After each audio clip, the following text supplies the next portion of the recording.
Hello and welcome to the Nutrition Diva podcast. I'm your host, Monica Reinagel, and in this show, now in its 16th year of publication, I try to help you navigate a sane path through what can be an overwhelming amount of nutrition information, not all of which is totally accurate or helpful. If you have nutrition questions that you'd like me to tackle in future episodes on the podcast, you can send them to me by email at nutrition@quickanddirtytips.com. Or you can also leave me a voicemail at 443-961-6206. Over the past couple of weeks, I've gotten a couple of questions from listeners about acid reflux, sometimes known as GERD, G-E-R-D, which stands for gastroesophageal reflux disease, or sometimes just plain old heartburn. Reflux occurs when stomach acid flows upward into the esophagus, where it can irritate and damage the cells that line the esophagus because they are not built to withstand a very acidic environment. And this can lead to a range of uncomfortable symptoms, including chest pain, burping, sore throat, asthma, coughing, and bad breath. And there is an even scarier possibility. Chronic acid reflux can increase your risk of esophageal cancer. So little wonder that doctors are pretty quick to prescribe acid-blocking medications when their patients report heartburn. These drugs are usually pretty effective at reducing reflux symptoms, but of course, if you stop taking them, the symptoms tend to come back. So many people and their doctors have simply accepted that the medications will need to be taken indefinitely. And you know what? I'm not sure that's such a good idea. Shutting down acid production might reduce your reflux symptoms, but your body produces stomach acid for good reasons. It helps you digest your food, particularly proteins. It also kills harmful bacteria that might otherwise cause food poisoning. It helps dissolve the chemical bonds that allow your body to absorb calcium, iron, and vitamin B12. We're now getting to the point where a significant portion of the population has been taking acid blockers, often for decades.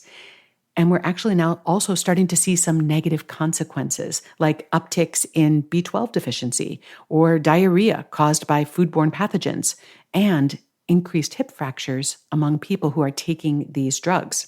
More recently, a study found that people taking PPIs, that stands for proton pump inhibitors, were about 20% more likely to have a heart attack. PPIs include popular drugs like Nexium, Prevacid, and Prilosec. And the exact mechanism here isn't clear. It might be related to how these drugs affect the lining of blood vessels.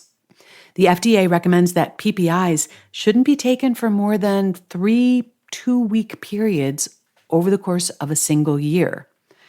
But you know what? A random survey of the next 10 people you run across is going to reveal that this recommendation is regularly ignored. So what are the alternatives?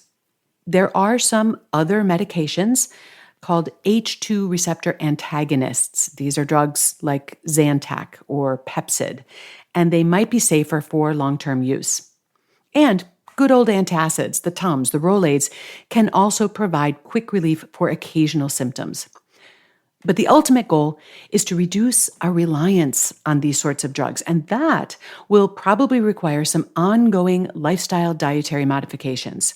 Not quite as easy as popping a pill, but the effort is well worth it. So if you are currently taking PPIs or other reflux medications, don't stop taking them abruptly. Instead, talk to your healthcare provider about developing a plan to potentially reduce your reliance on these drugs, and that might involve gradually stepping down your medication use while at the same time implementing lifestyle changes. With all of the reliance on acid-blocking medications, you might conclude that acid reflux is simply about having too much stomach acid, but it's actually more complex than that. Other factors like hiatal hernias or delayed gastric emptying can play a role, but often the primary issue is a dysfunctional lower esophageal sphincter, or LES. The LES is sort of a one-way valve that sits at the bottom of the esophagus, which, when it's functioning normally, allows food to pass into the stomach for digestion, but prevents stomach acid from going in the opposite direction. But if this sphincter muscle is too relaxed, or when there's just too much pressure on it, problems can arise. Now, here's something that might surprise you. When you have more acid in your stomach, it causes your LES to close more tightly. And when there's less stomach acid, the LES tends to relax. Now, just think about that for a minute. Reflux is treated with drugs that reduce stomach acid. Now, not to pile on here, but GERD becomes much more common with age. And you know what else happens when we get older? Stomach acid production tends to decline. In fact, although it sounds counterintuitive, some people find that drinking a small amount of vinegar in water before meals actually helps prevent reflux because that little bit of acid encourages the LES to close more tightly. But let's talk about what else we can do, specifically to address the root causes of reflux. The good news is that lifestyle modifications can be remarkably effective in managing GERD symptoms. So first, let's talk about diet. You've probably heard a long list of foods that you have to avoid if you have reflux. They often include things like chocolate, coffee, alcohol, spicy foods, tomato sauce, and citrus fruits. However, what triggers reflux in one individual may not be a problem for others. So take those lists with a grain of salt. You may find through trial and error that only some of them, or different ones, are personal triggers for you. But if certain foods like tomatoes or coffee do trigger your heartburn, it's probably not because they are acidic, but rather because they tend to relax the muscle that is in charge of keeping stomach acid in the stomach where it belongs. You may also find some recommendations online for specific diets, such as an alkalizing diet. Now, these diets are generally healthy. They're heavy on the fruits and vegetables. They're easy on the meat, dairy, refined grains, and added sugars. If you find that this approach helps with your symptoms, you're going to get no argument from me on the nutritional merits of this approach. But I do feel compelled to point out that these diets don't really change the pH of your stomach or your body in any meaningful way. Scientists are also beginning to explore the potential role of the gut microbiome in GERD, because some studies have shown that patients with reflux often have altered gut microbiota compared to healthy individuals, and that dysbiosis may be contributing to increased esophageal inflammation and impaired LES function. So the research in this area is definitely still evolving, but these findings have potential implications for GERD management in the future. We don't have a lot of data to support just general probiotic supplementation as a remedy for GERD, but we may see future treatments that target the microbiome with specialized probiotics. In the meantime, diets that support a diverse and healthy gut microbiome by increasing fiber intake and consuming some fermented foods may indirectly benefit GERD management. Worth a try. Here are some additional tips that can help you manage your symptoms. Number one, if you are carrying some extra pounds, losing some weight can be very helpful in reducing GERD symptoms. Number two, try to work with your LES and not against it. Overfilling your stomach, wearing very tight clothing around your middle, lying down right after you eat, or exercising on a full stomach. These are all habits that can put a lot of extra pressure on the LES and cause it to fail. Number three, eat moderately sized meals and try not to eat for at least 2 hours before bedtime. A brisk walk after dinner is just fine. In fact, it's recommended, but you want to wait until your stomach is a little emptier before attempting any more vigorous exercise.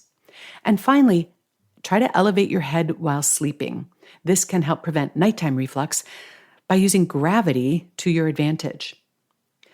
I also want to make one last plea for you to try to minimize your use of acid-blocking medications.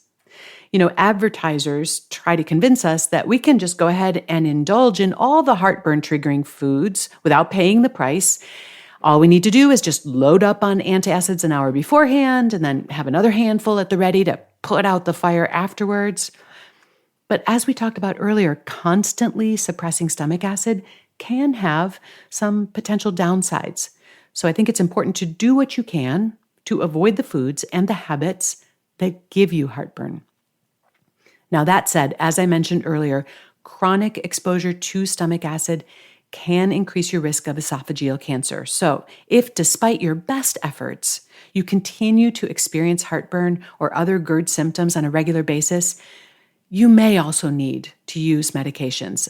Sometimes the benefits outweigh the risks. I'm just saying that acid-blocking medications should not be our first line or our only response to this condition. Ideally, we want to save them for those times when lifestyle and dietary modifications are not enough. I hope you found today's episode useful. In addition to this podcast, I also speak about nutrition and behavioral health at conferences and workplaces and other events. And if you'd like to find out more about having me present at a live or virtual event that you're involved with, you can learn more at my new website, wellnessworkshere.com. The Nutrition Diva podcast is part of the Quick and Dirty Tips podcast network, and our team includes Brandon Getchis, Nathan Sems, Davina Tomlin, Holly Hutchings, and Morgan Christensen. Thanks so much to all of them, and thanks to you for listening. I'll see you again next week.